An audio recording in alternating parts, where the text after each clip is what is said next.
إذا أنت مستعد تنقهر وتبكي روح شوف الحلقة الثالثة من مسلسل ذكرتني.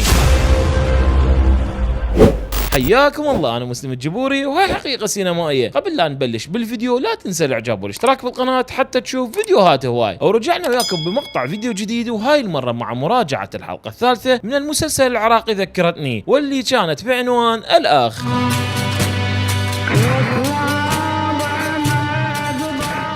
خلونا لا يطول الكلام نقسم الحلقة إلى 3 أقسام. القسم الأول من الحلقة واللي هو خط الحلقة العام، اللي يبدي مع قصة أخ وأخت فارقتهم الدنيا سنين طويلة. فراح نشوف الأخ اللي كان غايب عن أخته أكثر من 25 سنة. مو شرط يرجع نفس الأخ، مرات الغربة تغيرك وتصير شخص سيء، وراح تكون عدو لأقرب الناس لك واللي هي أختك. لكن في الجهة المقابلة من القصة راح نلقى الأخت اللي ظلت بوطنها، هي بقت نفسها محافظة على أصالتها وحنيتها ولهفتها للقاء اخوها اللي كانت متعطشه لشوفته. فراح نشوف من اجمل مشاهد اللقاء بين الاخوه والمشاعر المخزنه طول ال 25 سنه. ونروح للقسم الثاني من الحلقه واللي هي مشكله شخصيه الاخ، واللي تعتبر شخصيه مو عاديه وانما شخصيه بارده وقاسيه، متروسه خبث وخسه ويتعامل ببرود، وبالاخص مع اقرب الناس له واللي هي اخته واولادها. وهاي الشخصيه مو همها العائله وانما يشوف الناس كلها على هيئه فلوس، وشخصيه حيل متناقضه حتى مع نفسه. فراح نشوفه يتجاوز كل العادات والتقاليد ويطالب بحصته من بيت ابوه اللي قاعده به اخته على سفرة الاكل، وكأنه كل شيء ما صار ولا حكى شيء مهم. ومع ذلك يظل مستمر بالاكل، تحس اللي قاعد قبالك مو اخوه وانما حيوان مفترس كل همه ياكل اكله وما يهمه جرح الناس، وحتى لو كان اللي جرحها اخته. ونروح للقسم الثالث والاخير من الحلقه، فراح نشوف ردة فعل قوية من قبل الاخت واللي على اثرها سببت لها اغماء بشكل مفاجئ ومشاكل صحية، وبالاضافة الى ذعر اولادها وخوفهم عليها. شوي شوي بلشت شخصية الاخ تظهر على حقيقته الدنيئة وانسحابه من مشهد الاكل وكأنه كل شيء ما صار، مع العلم هو المسبب بهاي الفاجعة اللي صابت عائلة ام علي الاخت. والادهى من ذلك هو عاف الخوة والزاد والملح على جنب، وقرر يبلغ الشرطة عن اخته حتى يتمكن من طردها من بيت العائلة. واكو مشهد حيل حبيته واللي هو مشهد نزع الشيخ لعمامته من بعد ما انصرع الاخ، وهذا ان دل على ان الدنيا والناس بعدها بخير. وهذا المشهد بيه تناقض، يبين لك الشيخ اللي يساعد له غريب في ضد الاخ اللي يحاول يطرد اخته ويستولي على كل شيء. اما اللي ما فهم المشهد الاخير فهو مشهد ندم الاخ من شاف ماكو احد يمه يساعده من وقع بازمه. وايضا تذكر انه هو سوى اكبر خطأ بحياته واللي هو كسر خاطر اخته، وهاي تعتبر كسرة كبيرة لان الكسرة ما كانت من غريب وانما اجت من اقرب الناس لك واللي هو اخوك. ووجهة نظري للحلقة الثالثة كانت متروسة رمزيات جميلة، مثل رمزية الباب اللي ما انفتح له خطارة وكأنه الباب يعلم ويقول هذا الشخص مو اللي كنتوا تنتظرونه، هذا عدو اجاكم. وايضا رمزية ملابس الاخ اللي من راح سبح وكأنه تحول من انسان عادي الى حية سامة وراح تذب سمها على العائلة وما اتعايش مع اهله. وهاي كلها تدل على انه هذا الشخص تغير تغير شبه جذري. وسلبيات الحلقة راح الخصها بنقطة واحدة بس واللي هي الواقعية المفرطة، وبالاخص وقت اجتماع العائلة على السفرة حسيتها اذت الحلقة ما فادتها. وملخص هاي المراجعة، الحلقة الثالثة حلقة حزينة، اللي مستعد ينقهر ويبكي يروح يشوفها الان. وتقييمي للحلقة الثالثة من مسلسل ذكرتني 8.5 من 10. وبالاخير اذا شفت هاي الحلقة اكتب لي رايك جوا بالتعليقات، لا تنسى الاعجاب والاشتراك بالقناة حتى تشوف مسلسلات هواي.